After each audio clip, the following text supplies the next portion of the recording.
Hi, and welcome back to another edition of Office Hours, where I'm going to answer your questions about the college application process. Today I've got three questions and a couple of comments about the application process. We are in the middle of app season right now, so things are hectic and there's lots of sort of logistical questions this time around. But first, some positive news. One student said, I got my first college acceptance. Yippee! I got that W. I was expecting more hype merchandise though. They only sent me like 5 stickers. Sad face. Sometimes you win, sometimes you don't. Now I can go tell my counselor that I do not, in fact, need to fill out the community college application because I will not be attending community college. And that's fair. Not that there's anything wrong with going to community college, but a lot of students want to go straight to a 4-year university, and I can understand, the social benefits of doing so and all of that good stuff. Sorry, you can tell it's application season because I'm drinking coffee in the middle of the day. But what I wanted to point out is that there is absolutely a benefit to getting that acceptance letter in your hand. Every year I have at least one high-flying student who's got excellent grades, excellent scores, good extracurriculars, they know what they want to do, they're well-spoken, articulate, all this good stuff, and even they say, I'm not going to get in anywhere. Oh my god, I'm so nervous, I'm not going to get in anywhere. Having a school that you're okay with and excited about, that's the prerequisite here. You need to like the schools that you're applying to. Okay, don't just apply to your local college if you would never ever in a million years go there. Okay, that's a waste of time and it's a waste of your parents' money. But if you've got a school you like and you can apply early and they will get back to you soon. A lot of rolling schools can do this. Many students like ASU. They've got a lot of different majors, a good campus life, great athletics and school spirit. It's got everything that they would want. And ASU is a rolling admission school. You can submit that application in August and know by September that you got in. And then you have that letter in your hand and you're like, whew, ah, I'm going somewhere, right? That can be really freeing. You can say, oh, well, would I pick ASU over a couple of my targets? Actually, yeah. So maybe you don't need to apply to those targets. Or you might have other safeties or likely schools, and you might say, well, I don't need to apply to those. I have an acceptance letter. And that can really be freeing and take down the stress level a little bit. So I just wanted to point out the benefit of having a rolling admission school that you really like, applying early, getting that acceptance letter, and being like, yes, I'm going somewhere. That can be really beneficial. If you can do that, I encourage you to do that. Now, on to all the logistical stuff. Should I report, the student writes, capital effect 7415 says, should I report advanced culinary arts as a fine art in the SRAR? I'm filling out the SRAR right now and just wondering if I should classify my culinary class as a fine art or just click the other subject option. I have two answers to this. My glib answer is unless they were teaching you to create and plate Michelin star cuisine, it's probably not a fine art class. But my real answer is to go look at your school's course catalog or go look at the selection of courses and see how they designate the course in your course catalog. At some schools, economics is a college prep elective. At other schools, it falls under social science. How do you know which is right? You go look it up. So check and see how your school treats culinary arts. They might classify Introduction to Culinary Arts as a college prep elective, or it might not even get a classification at all. It might not be eligible for college credit or graduation requirements. But then maybe the advanced version does meet graduation requirements and it counts as a college prep elective. Yeah, so you need to go look that up in your school's course catalog to make sure that you classify it correctly on the SRAR. And for those of you who are like, what's the SRAR? Unless you're applying to like Rutgers or Penn, Florida, or some of the schools in Texas, you probably don't need to worry about it. But look on your school's admissions page and look for SRAR. If you see SRAR on there, make sure you submit that application like a week early so that you have time to fill out this extra like website. It's going to take a couple days for you to get the information to fill it out. So just submit your application early enough, okay? Next question. Abigees writes, I don't understand UM's testing policy. I'm going to assume UM, they mean University of Michigan, not University of Maryland, but I could be wrong. On the common application, they say all applicants should take their tests by November 1st. However, their final credential submission deadline, as per their website, is 18th November. So can I take the November SAT and submit its score to, UMiami, if I apply early? Okay. They are saying should because it takes 2 weeks for the scores to come out. And so if there's a document deadline by November 18, you do have extra time, right? Schools that are generous have the application deadline, and then they have a separate document or materials deadline, usually 1 to 2 weeks later. Some of the Texas schools, for example, have an October 15th early deadline, but an October 23rd materials deadline. So they give you 8 additional days to finish everything up and be done, and then they start reading applications. Other schools don't give you that extra time. They say the application must be complete by the deadline day. So we just have to watch out for the wording on those things. As for can you take the November SAT and submit it, that depends on 2 things. One, how quickly you get the scores back for your SAT. And number 2, whether or not UMiami wants an official score report or whether you can self-report. Actually, it might not even matter in this case. If you're self-reporting, you need to have the score with you when you submit your application. And so if you're not going to get the score until mid-November, your application's late. So you can't self-report the score. You would have to send an official score report. And so in order to send an official score report, you could pay the extra fee to rush it. But if you pay the extra fee to rush it, it still might not arrive in time. If you take an SAT on November 1st, you will have your score by November 14th. By November 13th, because the 14th would be a Saturday. But after you factor in the weekend, it's November 16th. 16, 17, 18. You would have 72 hours to get that score from CollegeBoard to UMiami. And unless they can guarantee 24-hour shipping or 24-hour reporting, that score's not going to make it in time.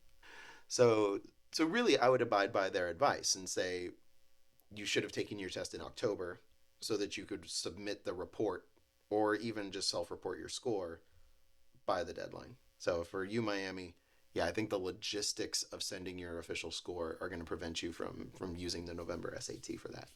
But you could always apply a regular decision and then submit the November score then. Or if you get rejected, you could then report your November score in an appeal, right?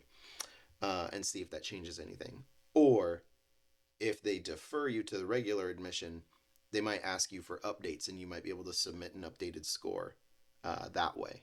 So there's ways to get that score in there, but not by the time they're going to start reviewing your application. All right. Sorry, that was more challenging than I thought. Next question. Storm IDRK writes, question about the college application. I just received my SAT score, and it was disappointing. I also did leave my colleges on the send scores list. Don't do that. Don't do that. So what the student did is when you start taking the SAT, for those of you who haven't, you're going to be asked, are there any colleges that you want to submit your scores to? If you do that, I think it's free, which is cool, but you don't know what your score is going to be. Why would you want to send it to a college if you don't know what your score is going to be? Don't do that. Also, I have heard stories of colleges seeing the order in which you have placed them. They might not see the names of the other schools, but they might know, this student listed us 4th. So there were 3 other colleges that they listed before they listed us. Interesting. We might not be this student's first choice. I've heard stories of that. I have no solid evidence for it. It's something that I have heard, just as a caveat. But these are both reasons why you do not do that. Do not put colleges into the send score uh, fields when you take the exam. If I retake the SAT, will I be able to send the new score to my college, and will they only take into consideration the highest one? Keep in mind, I'm planning to apply as REA, Restrictive Early Action, to one college and regular decision to the rest. I'm also using the Common App. If I do apply REA and get rejected, can I reapply regular decision? Should I consider holding off and not applying early action and apply regular? These are all things I would need 100 times more context to be able to answer some of these questions regarding should you apply EA, should you apply RD. But a couple of these things. Will they look at my new score or only consider the highest one? Some schools do it differently. Some schools say, send us all and we'll take the highest. Some say we will super score all of your scores. Some say we will not super score. We will only look at individual testings as separate scores. They will probably look at the highest one. It'll be there, right? If you send it, it will be there. So they will see the highest one, but they'll also see whatever other one you sent to them. This is why we want to control what we send to colleges. Some colleges say they want all your scores, and if they want all your scores, we should send them all your scores, but most of them don't specify. If I apply REA and get rejected, can I reapply regular decision? No.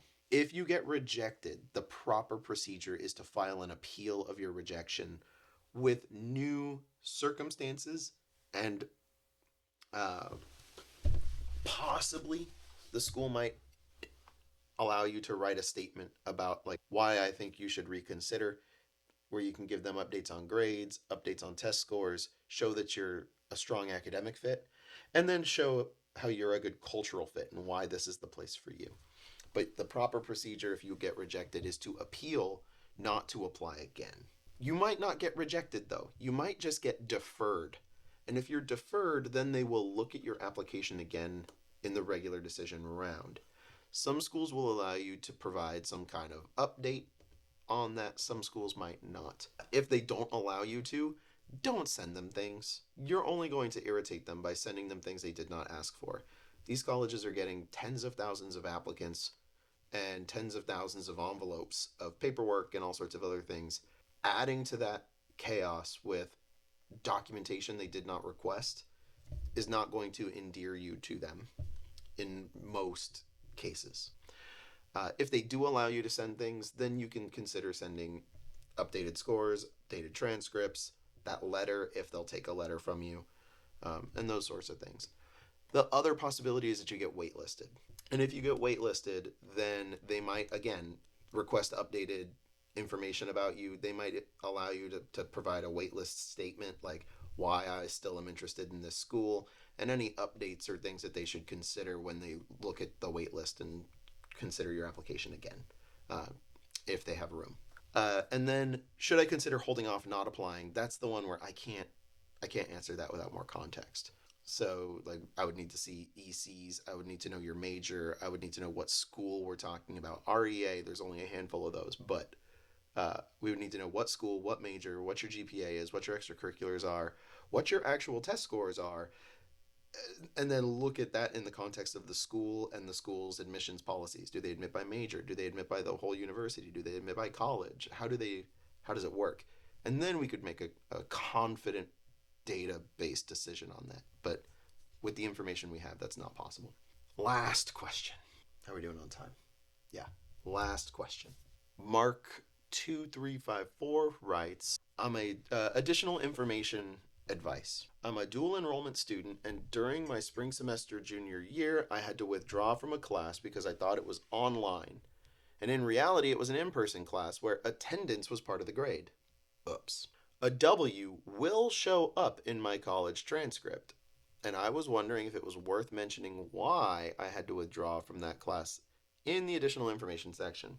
I just planned on saying how I applied for the online class, but got an alternative class where I was in person. Didn't realize it until after a month. Had to do everything to see if I could pass with at least a C, but professor was firm on that, and I would have to end with an F. After that, I went to my high school counselor. There wasn't much they could do because the district doesn't allow for students to withdraw after a certain amount of time, so I had to accept this F. Whew! That was a long, in fact, that was probably a run-on sentence. Until my counselor clutched up submitted my case to the district and they allowed me to withdraw so it doesn't ruin my GPA. Okay, so you don't need to give them all of that stuff, but yes, I would write about the W in your additional information section. All right. Talk about, I signed up for this class initially. I didn't get that class, but I got this alternative class. Only later did I realize that that class was in person and attendance was part of the grade. So I knew I would not be able to pass because it was in person, not online, and I could not make the scheduled meeting. Admit that part. Like, just talk about, this is what I was trying to do. This is what happened. I did not notice that it was an in-person class. I made that mistake. So I withdrew from the class and instead took this other class. That is why there is a W on my transcript. That's all you have to say. You don't need to talk about this whole thing about I tried to work, or you could talk about I tried to work with the professor. They were firm on their grading policy, so I withdrew instead. You could say that. But you don't have to talk about going to your counselor and there wasn't anything they could do and you weren't allowed to withdraw and the counselor was clutch and came through for you and got you the W anyway. Like, you don't need to talk about that. Just, I signed up for this class, didn't get it, got this other class. I didn't notice it was an in-person class, not online. Turns out attendance was part of the grade, so I knew I wouldn't be able to pass successfully. I talked to the professor about what we could do. That shows some maturity. He was firm on the grading policy, so instead I withdrew. You can get it done in like 4 sentences, like 100 words. Just be very factual. Stick to what happened, what you did, what the result was, and then what you did in response. And then you can say, instead I took this other class. End of story. Okay.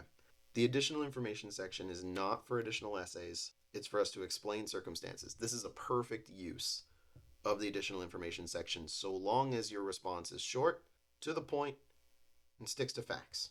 If you can do those 3 things, this is what the additional information section was made for. Textbook example.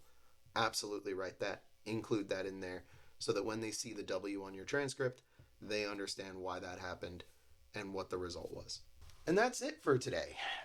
Right? Slightly shorter video than normal, but it is application season. People are busy, so there's not quite as many questions floating around that are interesting. There's a lot of SAT questions, ACT questions. Do I submit this score? Do I submit that score? Kind of stuff. But I've covered that a lot because of my background in test prep. If you have questions, though, that you want me to answer, you can email me at collegequestions@dawesacademics.com. You can reach out to me through my website.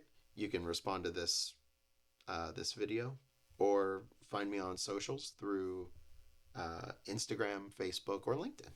Good luck on your applications this season. So, if that video helped you, then please help me by liking, sharing, and subscribing, or following, on whatever social media platform you prefer. Doing so really helps allow me to do what I like to do, which is help students and families manage the college application process. And if you're looking for more targeted support yourself, there's a link in the description that'll allow you to book a consultation with me, and we'll see how I can help. It's free. Anyway, thanks again for watching.